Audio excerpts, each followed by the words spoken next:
Story 1. The Gravel Road that echoed back.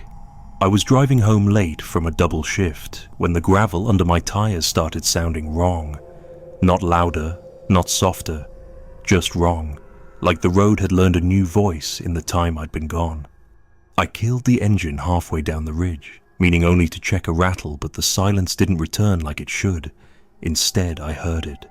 Crunch, crunch, crunch, steady as my own pulse. The night was still, the trees bent inward like listeners, and yet something was pacing me on that road, a half beat behind. I climbed out with the dome light glowing and waited. Nothing. The woods pressed heavy, and the smell of wet pine needles was thick in the air. I told myself I was tired, that long shifts make fools of men, and mountain nights breed noises from silence. Still, when I climbed back behind the wheel, I left the truck dark and let it roll. Gravel ticked beneath me, and there it was again, the double step, like something moving when I moved, careful not to overtake me. I pressed the brake sudden, and the truck groaned to a halt. One more crunch landed after mine, hesitant, then gone. I sat sweating, window cracked, hearing nothing but my own breathing. I tried tricks. Rolling soft, then stopping. Shifting in neutral. Even cutting the wheel quick, sharp enough to throw off the rhythm. It never broke. Each time I moved, it moved, loyal as a shadow. At one point I stepped out again, slammed the door behind me, and walked a few paces up the road. My boots rang sharp, echoing off the slope. Behind me, delayed but real, came the same crunch. I spun fast, light-headed, and the sound stopped just as quick. The gravel lay unbroken, no prints but mine. The ridge narrows where laurel thickets crowd in, branches close enough to scrape the paint. I eased through with the headlights dim, trying to shake the idea that the woods themselves were pressing in to listen. Every curve I took, the weight shifted behind me, crunching gravel in rhythm. Not rushing, not lagging, just there, learning me. That thought lodged hard in my chest. It wasn't following, it was learning. My step, my pace, the shape of me. At the bend above my uncle's pasture, the moon laid a silver sheet across the open field, but the echo didn't fade into open air like it should have. If anything, it grew clearer, as though whatever trailed me preferred the wide ground. I wanted to gun the engine, drown it out, but dread told me not to. It felt worse to pretend it wasn't there than to admit it was. So I let the truck idle forward, eyes searching every patch of grass.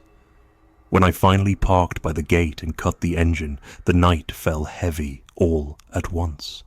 Gravel settled, cooling. I thought maybe it would end there. Maybe I'd laugh about it in the morning.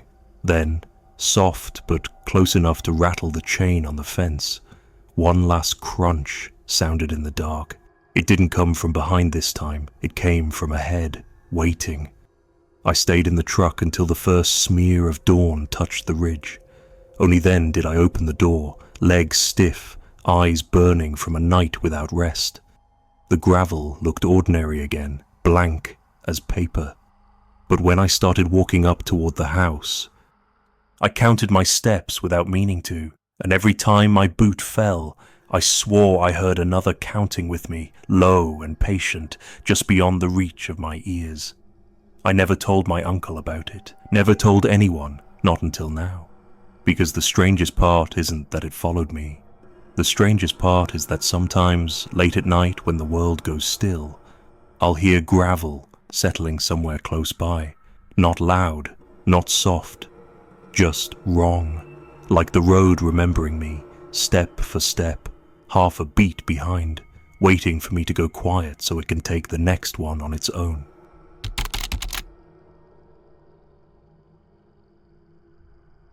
Story 2. The Porch that learned my step. I used to stay over at my cousin's rental on weekends when I was working odd shifts at the plant.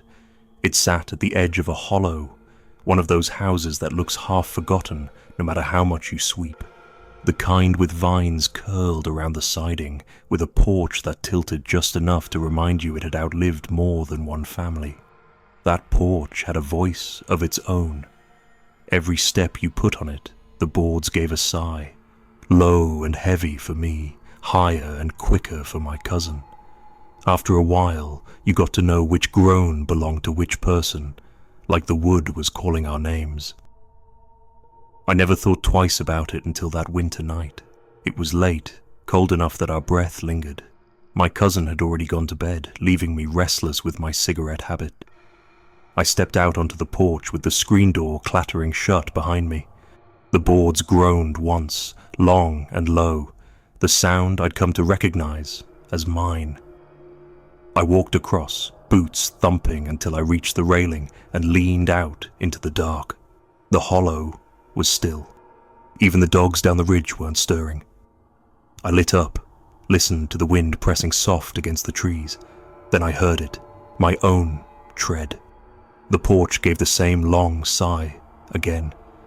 Then another, board by board, as though I were walking back across it. Except I hadn't moved. I spun around, heart quick, and the boards fell quiet. The porch stretched empty, screen door still hanging shut, house dark behind it. I told myself it was memory in the wood, the house settling from the cold, but I knew the language of that porch. I knew what belonged to me and what belonged to my cousin. And this sound had been mine, an echo, almost, except echoes don't know weight. I went back inside, unsettled, but told myself not to bother my cousin with it. He'd laugh, say I was jumpy. The next night, it happened again. Same pattern.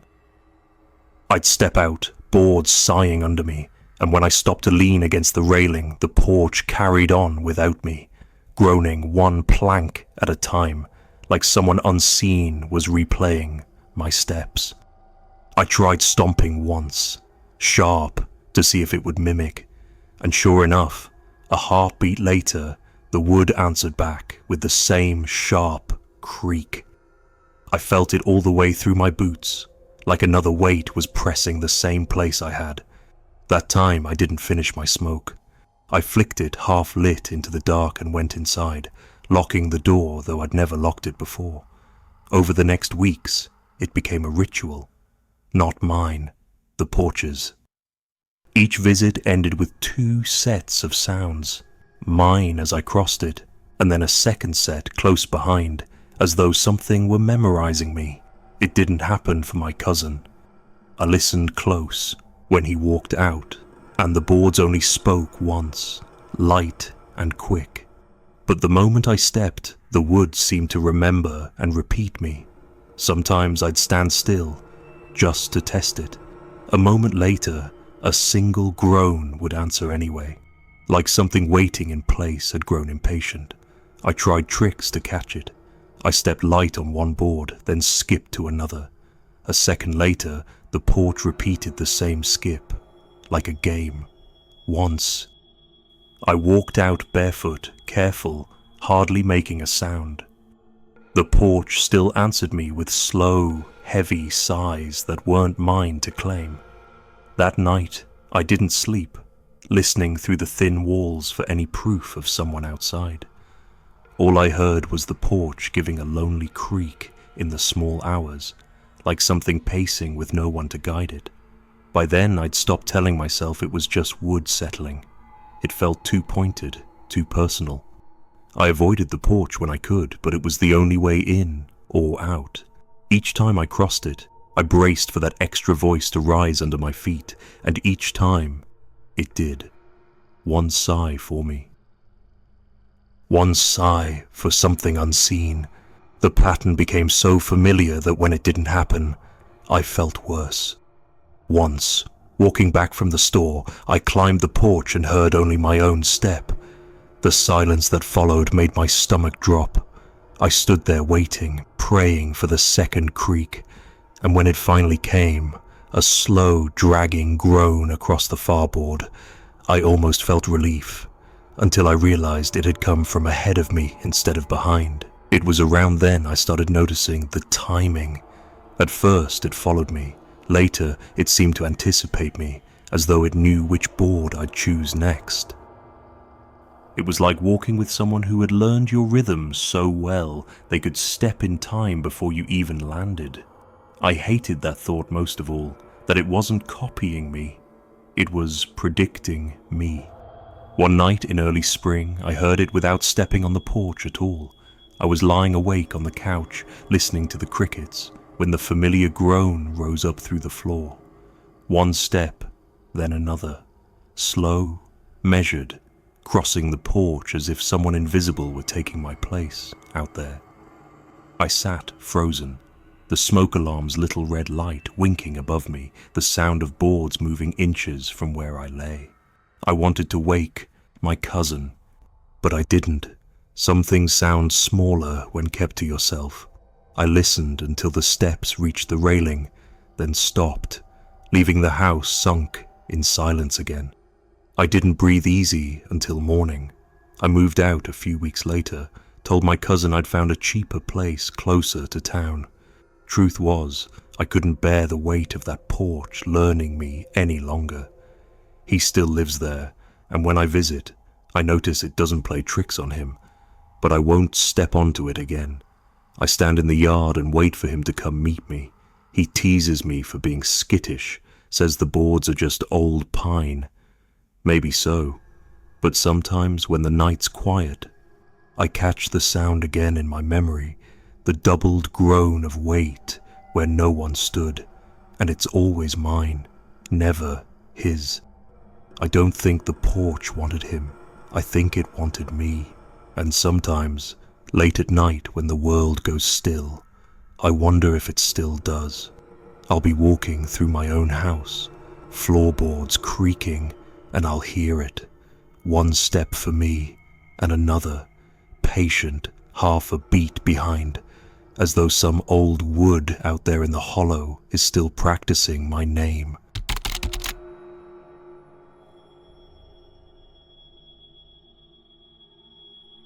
Story 3, Hollow Steps beside the spring house. I was maybe 20 when I started hauling water from my uncle's old spring house at dusk. The pipes had gone bad in the rental I was staying at, and for a while it was easier just to carry 2 buckets down from the spring than wait on a neighbour's mercy. The spring house sat low at the bottom of a slope, half stone, half timber, damp air always clinging around it like fog that didn't want to lift. You could smell the moss before you even rounded the bend. The place had stood longer than the road above it, older than any porch in the hollow. The stones sweated year-round, and at night the air there pressed colder than the rest of the ridge, as if it remembered something the rest of us had forgotten. I'd gone down plenty of times with nothing but the moon and my flashlight, and I'd never thought twice about it. But one evening, late and tired, I noticed something strange. My boots crunched against the gravel and then tapped the stones as I stepped into the narrow walk beside the spring house. Only the sound didn't end when my foot lifted. It continued, hollow, dragging, a second set of steps just behind mine. At first, I told myself it was an echo. The stone walls threw sounds back easy, and water moving in the trough could trick your ears. But this wasn't a bounce.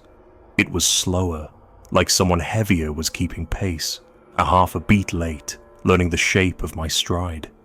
I set the buckets down by the doorway and stood still. The night pressed in, cicadas buzzing distant in the trees, but the steps didn't stop when mine did. 2 more landed, one, then another, like whoever followed hadn't expected me to break rhythm. That's when my chest tightened. Echoes don't carry on without a source. I waited, holding my breath until my head spun, but nothing else stirred. No figure, no shadow, just the spring house crouched in the dark. Water dripping into its trough. I bent quick, grabbed the buckets and hurried back up the slope. The steps didn't follow me that time, or if they did, the pounding of my own boots drowned them out. I didn't look back. I told myself it was fatigue, the long hours at the plant catching up with me, but I left the buckets half filled, water sloshing against my legs, and I didn't make another trip that night. The next evening, I waited until it was still light, thinking daylight would make it easier. I carried the buckets down, whistling to myself, trying to make noise enough that I wouldn't notice anything else. But as soon as I reached the stone path, the same thing happened. Step, then another, hollow and late, dragging like boots on wet boards. I froze. The water inside the spring house gurgled against the rocks as though it were listening too. I turned slow, expecting to catch someone standing just behind. No one. Just the slope, rising empty to the road. I finished fast, filled the buckets to the lip, and hauled them back up. But the steps trailed me again, just out of sight, landing a fraction after my own. It was worse uphill, because I felt certain whatever it was had to lean into the climb the way I did.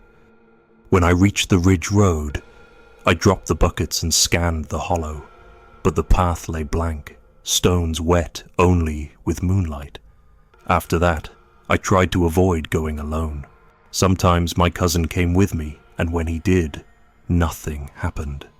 The only sounds were our 2 sets of boots and the occasional pop of frogs by the water. Once he left early, halfway up the slope, and the moment I turned back alone, there it was again, that lagging tread, 1 step behind, hollow as a drum. The strangest time was when I decided to test it. I walked 3 quick steps and stopped dead. Behind me, 3 hollow steps landed, then 1 more, as though it had miscounted and overshot. My skin crawled. I whispered a curse under my breath, more to feel my own voice than anything. The night gave nothing back, just that sense of being observed by the stones themselves. I stopped drawing from the spring house soon after. I claimed the water tasted off, metallic, which wasn't a lie. It had begun to carry a tang I couldn't stand. I told neighbors I'd rather fetch from the creek. Truth was, I couldn't bear the weight of that unseen pace keeping mine. It felt too much like the hollow had chosen me, singled me out for notice.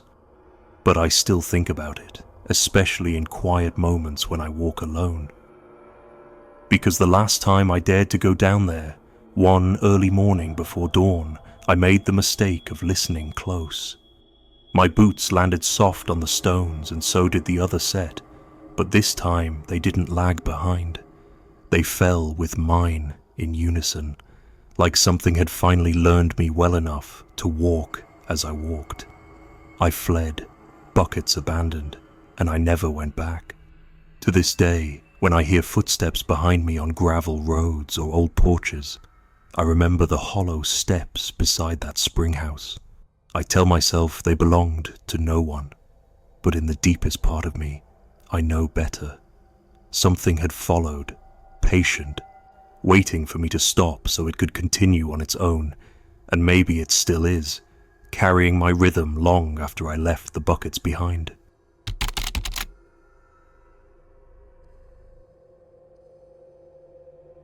Story 4. The hotel hallway that walked me home. I took a job up near Waynesville for a month. Temp work, nothing fancy, just enough to keep my pockets from turning inside out. The company put me in a place they called a boarding house, though it felt more like something they forgot to close. The building sat 3 blocks off Main, just shy of the hill where the town fades into woods. 3 stories, all clapboard and soot-colored shingles, with paint that peeled in strips like sunburnt skin. I didn't mind the age, I've slept in worse. What I minded was the hallway. My room was on the 2nd floor, halfway down a corridor that stretched longer than it should have, like the house had been pulled at both ends. The carpet was the kind you only see in dreams or bad memories, rust-colored, soft in patches, with a faded line running down the center where hundreds of feet had worn a groove over time. The air in that hallway was still, even during the day. No fans, no vents, just the muffled hush of a house that remembered too much. The first few nights passed without issue. I'd work until dark, eat cold food from the market, shower, and sleep. But on the fifth night, sometime past midnight, I woke needing to piss and padded out barefoot toward the bathroom at the far end. The carpet gave under my toes like a damp towel. I walked soft, not wanting to wake whoever else still lived on that floor. But halfway there, I realized something strange. My steps weren't alone. It started subtle, the sound of weight on carpet, then another just after mine, heavier, slower. I paused, heart thumping. The hallway behind me was dim, lit only by a single wall sconce flickering weak behind dusty glass. I turned, expecting to see someone, maybe the old man 2 doors down who always shuffled late. But the corridor lay empty. Just the faded carpet and a dozen closed doors. I moved again. So did it. Each time I stepped, the weight behind me answered, deliberate, like someone walking on a leash just long enough not to trip me. I tried speeding up. It kept pace. I tried stopping. The steps behind me landed one more time, like they hadn't expected me to break rhythm. I finished in the bathroom with the door locked tight, listening through the fan vent for any hint of footsteps. There were none. I told myself it was echoes, the creaks of an old place, maybe water shifting in the walls. But when I stepped out, the air in the hallway felt different, closer. I didn't run. I didn't even walk fast. I just made my way down that warped corridor like I had every night, pretending nothing was wrong. But when I reached the door to my room, hand on the knob, the floor behind me sank. Not creaked, sank. As though someone had leaned forward at the last moment, close enough to smell the soap on my skin. I locked the door hard, heart hammering, and slid the dresser in front of it. I didn't sleep that night. Every little sound set me on edge. Pipes ticking, walls settling, cars somewhere distant. I waited for footsteps, but none came. That was worse somehow. The silence made me doubt it had ever happened. Next day, I asked the woman at the front desk if anyone else stayed on my floor. She said just me. The rest were empty or being fumigated. I didn't press. By the next week, I learned the hallway only acted up at night. During the day, it was just long and dull. But come dark, it felt like the walls leaned in closer. The footsteps returned on the 7th night. Same as before, mine, then another. Heavy and patient. But this time, I tested it. I stopped early, 3 doors from my own, and turned fast. Nothing. I waited, blood rushing in my ears, counting the seconds. 1, 2, then the carpet groaned, slow and sure. A step landed where none should be, right where I'd just walked. I backed up toward my door, watching the hallway stretch out ahead, unchanged and empty. But the steps didn't hurry. They followed slow, dragging across the carpet like something unwilling to break its rhythm. That night, I didn't sleep again, and the next, I didn't leave my room at all. It came to a head a few nights later. I'd been working late, trying not to think about the hallway, convincing myself it was in my head. I came in after 10, tired, hungry, ready to crash. The corridor was dark, only one light still working. I hesitated at the stairwell. But I told myself I was being foolish. I stepped in. The moment my boots hit the carpet, it sighed beneath me. I walked, trying not to count. 10 steps, 12, 14. Then the sound joined. Behind me, heavier now, measured. Not just walking, watching. I picked up my pace, so did it. I reached my door and fumbled the key, but something inside me screamed not to turn around. I felt it again, that pressure of a presence just behind, so close it could have reached out and tapped my shoulder. I slammed the door shut and didn't leave again for 3 days. Eventually, I packed early one morning, left the key in the mailbox and didn't say goodbye. My paycheck wasn't worth another night with that hallway. Sometimes I still dream about it. That long stretch of faded carpet, the weight of steps not my own, the feeling of something learning me, walking in my shadow. And every now and then, when I'm walking alone at night through a quiet hallway, I'll hear it again, that pause between my steps and the echo that never belonged to me.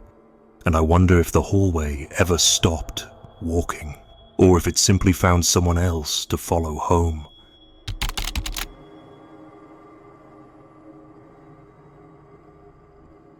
Story 5. The barn loft that counted me twice. I spent a lot of my teenage summers out at my aunt's farm near Glenville. It wasn't much, just a few acres of hillside, a sagging house that leaned into the wind, and a barn older than the war, held together with rusted nails and cussed memory. She let me stay in the loft when things got tight back home. Said the air up there was good for a boy's head. Said it helped keep you out of your own thoughts. I didn't tell her I never once felt clear-headed up there, felt more like the barn was always watching, like the beams themselves were remembering things you hadn't done yet. The loft was a good 15 feet up, with a ladder built right into the barn wall. Just crooked planks nailed in at different heights. You had to climb it slow or you'd lose a boot, maybe a tooth. At the top was a rough hatch that opened into dust and hay and starlight bleeding through warped slats. I never minded it much, until the kittens came. A stray had given birth in the loft one spring, 4 tiny things, all bone and mule. My aunt let them stay until they were old enough to chase moths. I made a habit of checking on them after dinner, bringing scraps when I could. That's what I was doing the night this happened. I climbed like I always did, hand over hand, boots careful on the rungs. The wood creaked beneath me, 1, 2, 3, and then something else joined in. Not louder, not quieter, just the same as mine. Same rhythm. 1 foot, then the other, hitting the rungs below me in perfect time. For a second, I thought my brother had followed. He'd come out earlier to help split wood, but I hadn't seen him since supper. I paused halfway up, balanced careful, and called out, "You coming up or what?" Silence. The kind of silence that pulls in tight around your neck, like the air's holding its breath. I didn't hear him shift, didn't hear him laugh or answer, but something moved behind me, just 1 more step. A deep groan from the rung I'd already left, as if it were bearing weight again. I felt cold then, even in that summer heat. I climbed faster, heart ticking loud in my ears, and pulled myself through the hatch. The kittens scattered at the noise. I turned, expecting to see a hand on the last rung, a face rising to meet mine. Nothing, just shadows shifting across old hay and the echo of my own breath. Still, the last rung creaked, just once, clean, heavy, like someone had finished the climb and was waiting for me to turn around. I waited there a long minute, crouched low, ears straining. The barn was still. I could hear the whip-poor-wills down the slope, the low churn of frogs in the creek bed, but nothing moved behind me. The kittens crept back, winding through my legs like nothing was wrong. I told myself it was an echo. Maybe my boots had dislodged something. Maybe the ladder groaned twice because it was old. I tried to believe that, but I didn't believe it. That wasn't the last time. The next night, I heard it again, climbing with me. I counted my steps out loud just to prove it was in my head. 1, 2, 3. And behind me, the same. Only this time, it didn't stop when I did. I froze midway and listened as 3 more steps rose up in the dark, stopping just below my boots. My legs nearly gave out. I climbed hard, scraped my shin on a splinter, rolled into the loft with my heart trying to claw out of my chest. When I looked down through the hatch, the ladder stretched empty. No boots, no brother. Just quiet, the kind that sinks into wood and waits. After that, I tried to avoid the loft at night. But the kittens needed feeding, and I didn't want to tell my aunt I was spooked by an old ladder. So I started testing it. I'd step out of rhythm. I'd skip a rung or double back, see if the sound followed. It did. Not always perfect, but close enough. It was like something was trying to keep up, trying to learn me. If I rushed, it stumbled. If I slowed, it paused. And once, when I climbed without touching the wood, hands on the frame, feet on the sideboards, it still counted behind me. The rungs moved anyway, groaning one by one. I asked my aunt about it, quiet-like. Said something about creaky wood and old nails. She just nodded, eyes fixed on her coffee. Said the barn had always been a little strange, that her father used to hear footsteps up there too, back when he kept his dogs in the loft. Said once he left the hatch open overnight, came out in the morning to find the ladder pulled up clean like something didn't want to be followed. That stuck with me. The ladder pulled up. A few days later, the kittens were gone. No sign of struggle, no fur, no blood, just gone. My aunt said maybe a hawk got them, but they were too little to crawl down and too high for anything to reach. I didn't argue. I went up that night to look, even though I didn't want to. The air was thick, heavy like something waiting to settle. I climbed slow. Every step groaned once, then again, as if someone had taken up the count without needing me to lead it anymore. I didn't look down. I didn't stop. I just climbed. And when I pulled myself into the loft, I shut the hatch behind me hard. I sat there a long time in the dark, listening. Below me the ladder stayed quiet, but I swear, something leaned against the hatch from the other side. Not a knock, not a push, just the weight of something patient waiting for me to come back down. I never did. That was my last night in the loft. I packed the next morning, told my aunt the job had called me back early. She hugged me, said she understood, said not everyone likes sleeping above the floorboards, said she always preferred a house that sat flat on the ground. I never told her what I really heard up there, and now, years later, when I hear a creak behind me on stairs, or feel a shift in the floorboards that doesn't match my own feet, I remember that loft. I remember the sound of old wood learning my rhythm, step for step, until it didn't need me anymore. And sometimes, when I close my eyes, I still feel the weight of those final steps behind me. Patient, perfect, counting twice for every one I take.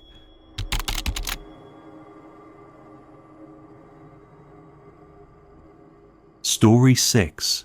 Gravel walk behind the old church. The little white church at the bottom of the hollow was the oldest building still used for anything in that part of the county.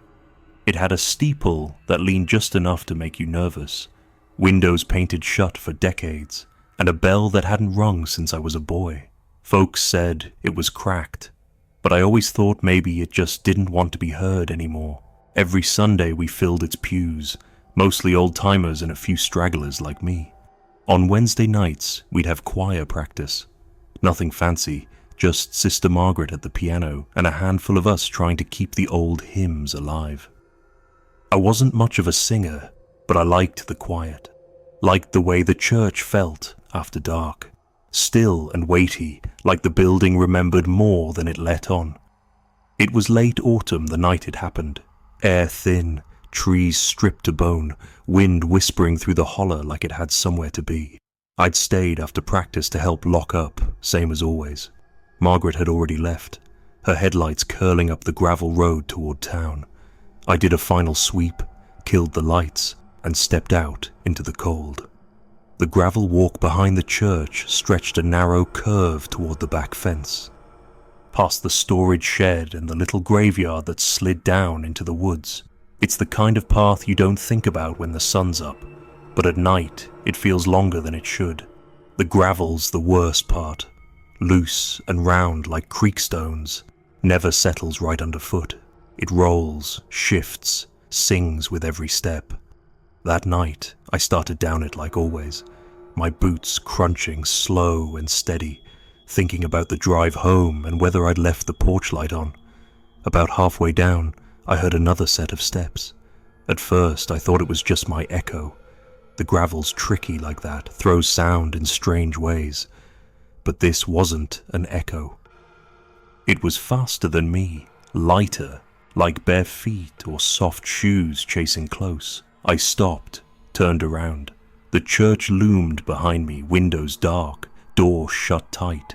The yard stretched empty, just dying grass and the shadows of the pine trees. But I could still hear it, gravel shifting, settling, like someone had just taken one more step after I'd gone still. I told myself it was nothing, maybe a raccoon, maybe the wind. I started walking again, picking up the pace without meaning to. Behind me, the other steps picked up too, always a beat behind, matching me. I paused at the corner where the path dips toward the shed. This time I turned fast, sharp enough to catch whoever it was off guard, but the gravel lay still, no shape in the dark, no breath but mine. My skin crawled. I didn't like turning my back after that. I tried to move casual, like I wasn't being chased by something I couldn't name, but every step I took, I heard another, softer, close. I stopped again near the split rail fence, pretending to check my keys. The other steps stopped too, not with me, but just after. 1, 2, then silence. Like whoever it was had to finish the rhythm, had to land the foot even if I didn't.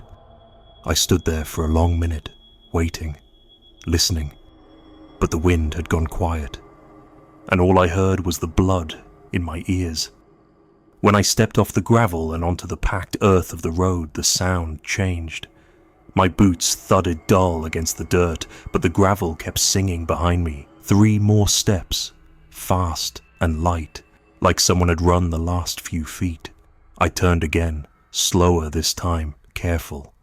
Nothing moved, but the fence rails were still vibrating, just a little, like something had brushed past them too quick. I got in my truck and didn't breathe until the engine turned over. The headlights swept the walk behind me as I pulled out. It was empty, just gravel and dead leaves. I didn't tell anyone. What would I say? That the church path followed me home, that the stones had grown legs. I kept going to practice, kept pretending it hadn't happened, but I never walked the back way again. I took the long route around, even in daylight. A few weeks later, I asked Margaret if she'd ever noticed anything strange behind the church. She looked at me for a second too long, then said, "You mean the gravel walk?" I nodded. She didn't answer, just said she stopped using it years ago. After the night she thought she was being followed and turned around to find the gate swinging open, though no one had touched it. I didn't ask again. The weirdest part came a month later. I'd forgotten about it mostly, chalked it up to nerves. But one Sunday afternoon, after the service, I took the trash out back. Broad daylight, birds singing, kids running around the front yard. Nothing scary about it. But when I stepped onto the gravel path, it gave under my boots the same way it always had, shifting and cracking. And from somewhere near the shed, I heard another footfall. Just one, soft and definite, like someone stepping out from behind the wall. I didn't look. I just walked back inside and sat in the pew until my hands stopped shaking. Some folks say places don't remember people, that we walk across this earth without leaving much behind. But I don't think the church agrees. I think something back there learned my weight, learned the sound of me. And I think sometimes, when the wind is just right and the sky leans low, it walks that gravel in my place, just to see if it still knows how. And that's why I don't lock up alone anymore. Not because I'm scared, but because I don't want to hear that second set of footsteps catching up, light and eager, half a beat behind, always waiting for me to slow down.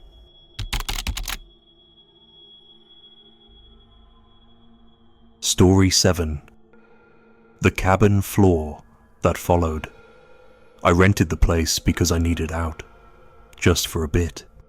Work was rough, family was rougher, and I'd started having these long silences in my head that felt like they weren't mine.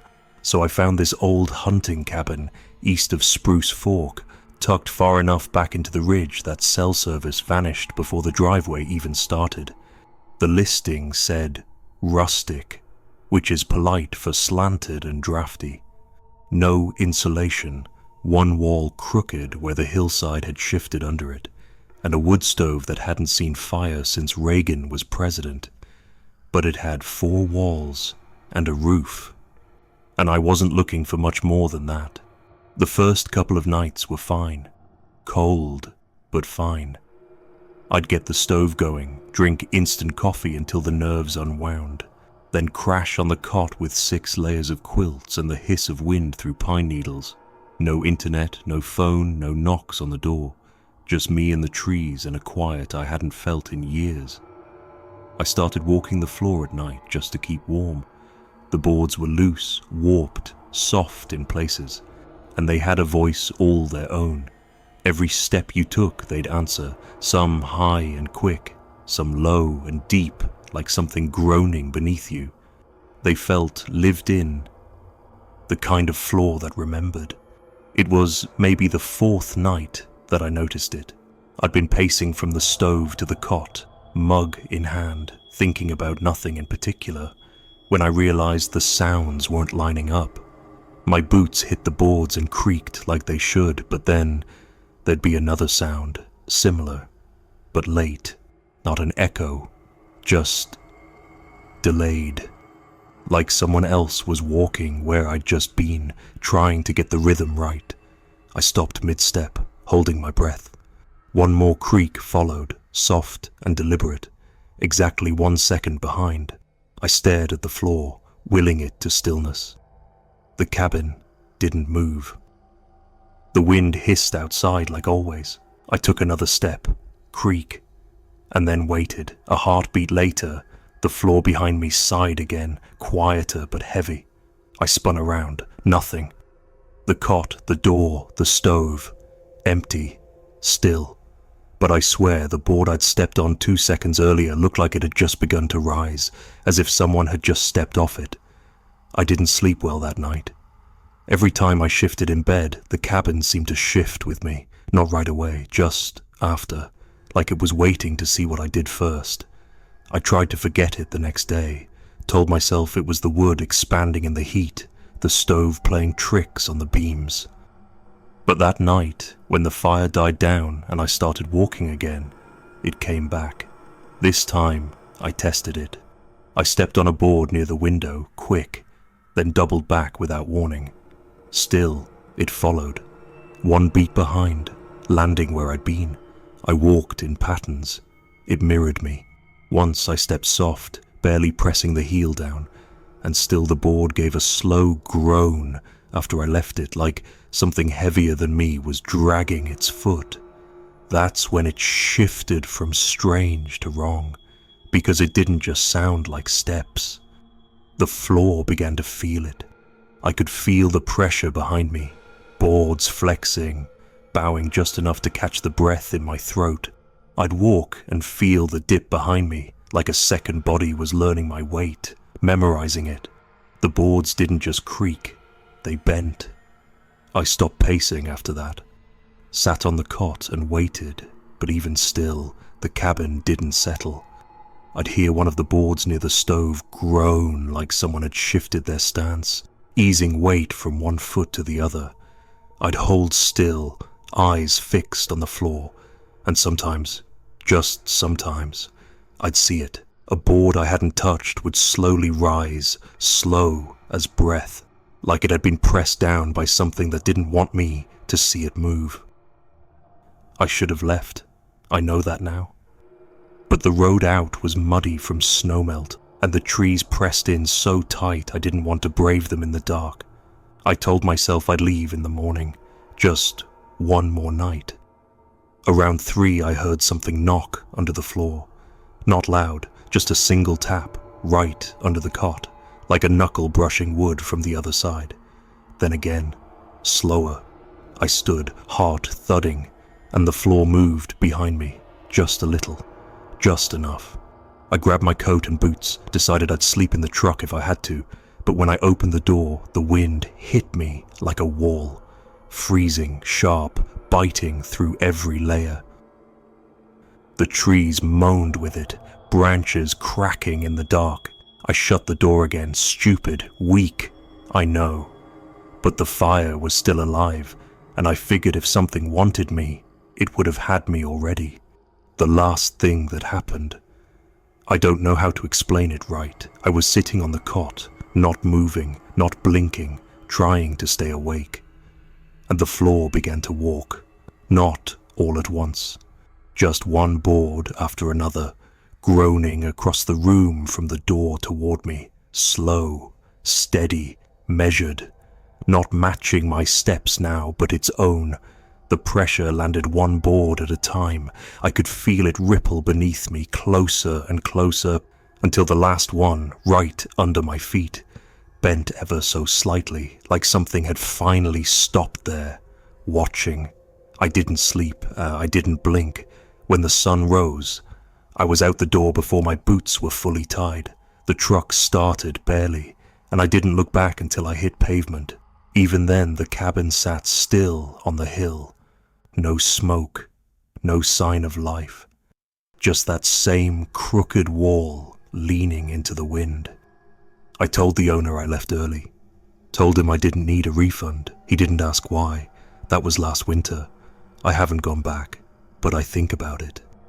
Every time I hear a floor creak, every time I feel the house shift behind me, I remember the way that cabin learned me, step by step, weight for weight, like it was practicing something. And some nights, especially the quiet ones, I swear I still feel the boards dip behind me, one at a time, careful, patient, like they're waiting for me to stop moving, so they can start again.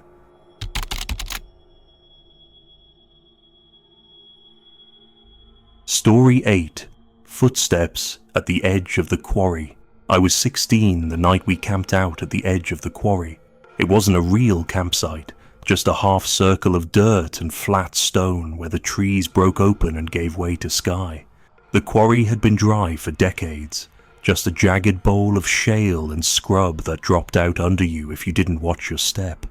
Local kids said it used to flood in spring, then dry out by fall, left behind a basin full of bones and rusted steel, if the stories were to be believed.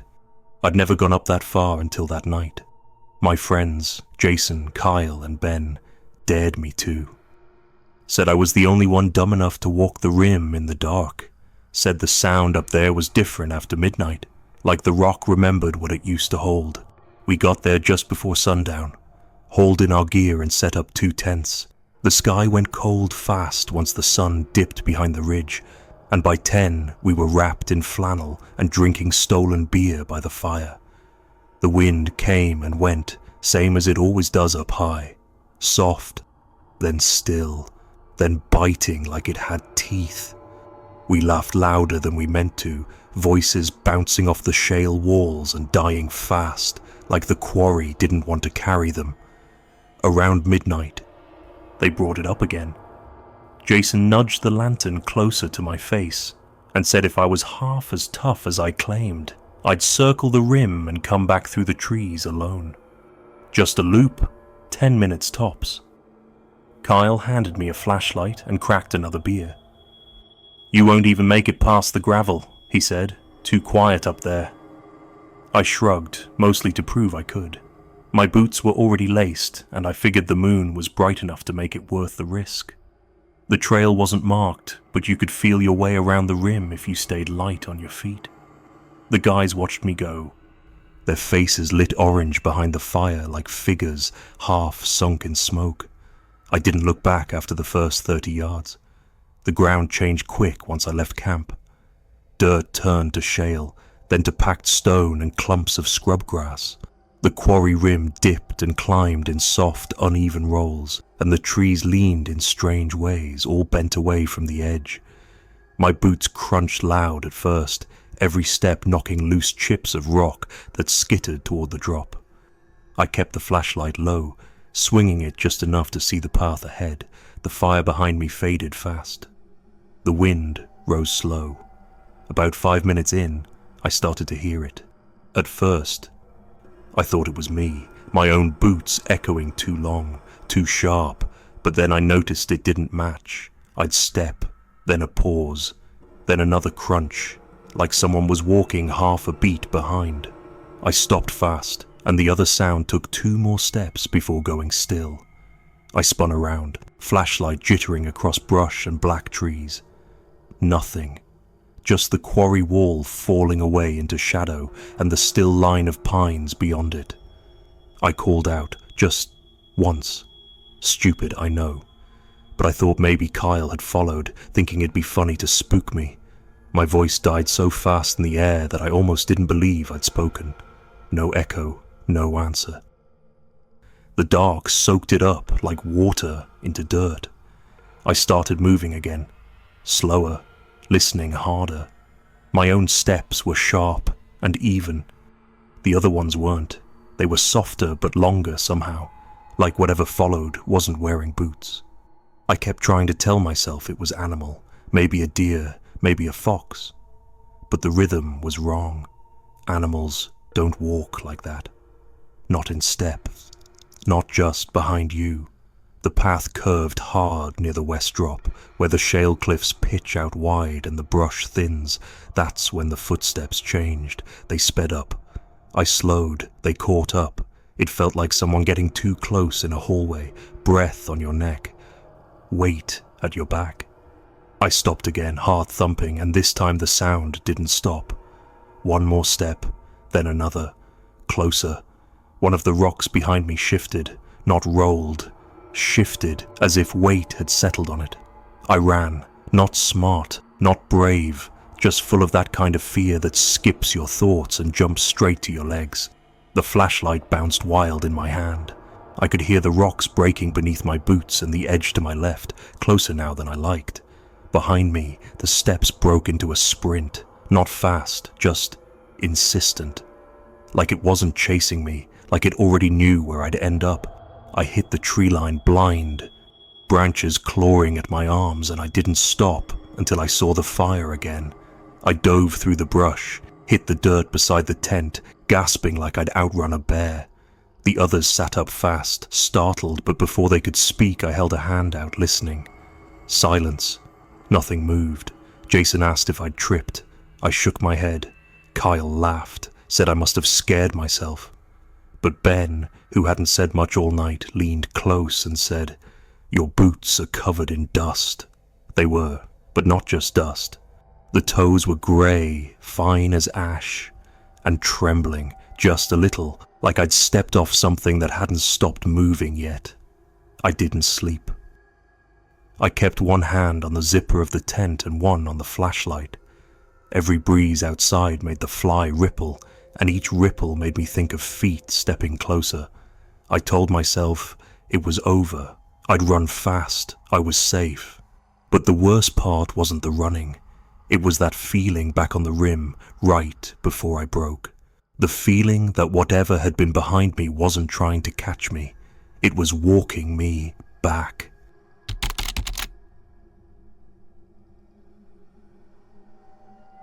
Story 9. The Trail That Answered Twice. It was early October, the day I hiked Elk Valley alone, just past peak color. The kind of chill in the air that tucks down your collar and makes you feel like the woods are watching. Not with malice, just with memory. I'd taken the ridge trail from the north, not one of the well-worn ones with white blazers and gravel switchbacks, but a narrow, older path, the kind that looks like it remembers being something else. Deer Run, maybe, or Boot Trail long before folks named it. I liked those better. Less noise. Less to explain to anyone who might ask why I was out there in the first place. I'd packed light. Thermos of coffee, a cheap compass, old map folded twice. Left my truck at a bend near Miller's Run and started the slow climb alone. Leaves crackled like paper underfoot, brittle but damp, the earth still clinging to the last of summer's moisture.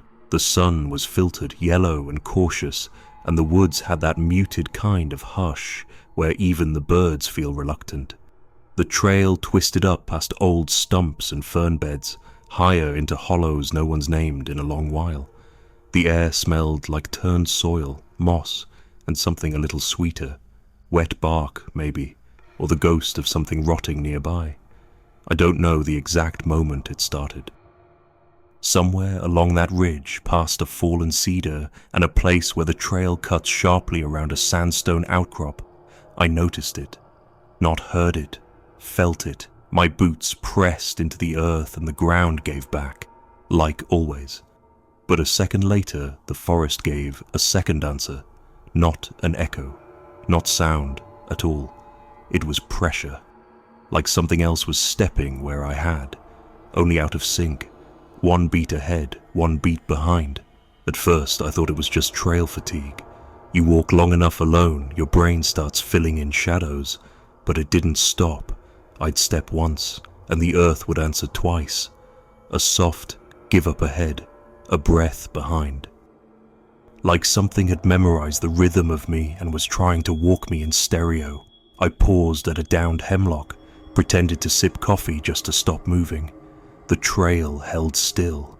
No birds, no wind, just the tick of something drying in the sun and the low groan of tree trunks easing in the light. Then, clear as breath, the leaves shifted ahead of me, one quiet step, and behind, another, like two copies of me adjusting their weight, waiting for me to keep going. I turned fast. Nothing but understory and shadow, not even deer sign. The brush hadn't moved, but the feeling didn't leave. It stayed in my spine like a hum. A wrongness that couldn't be seen, only felt. I should have turned around then. I know that now. But I didn't. I told myself it was frost making the leaves lift strangely. Told myself the wind had come and gone without me noticing. I walked on. The trail narrowed and dipped into a bowl of low pines, and every step I took landed 3 times. My own, then one ahead, then one behind. Light pressure, not quite noise, not quite touch, like my shape was being mirrored in soft earth by things that didn't know how to make noise. At one point I stopped mid-step, held still in a patch of gold light.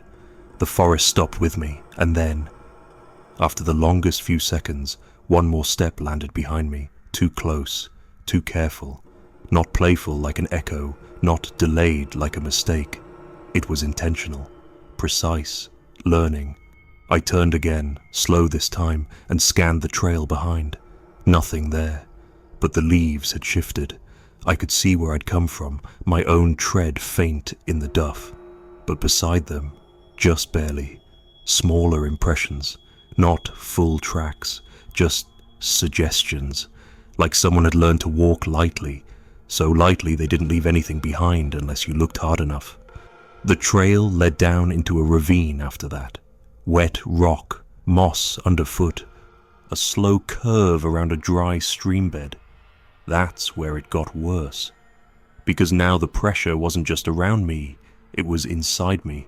My own feet didn't feel mine anymore. I'd lift my boot and not be sure I was the one who chose to. I'd stop, and something in my chest kept stepping, phantom limbs landing somewhere I couldn't reach.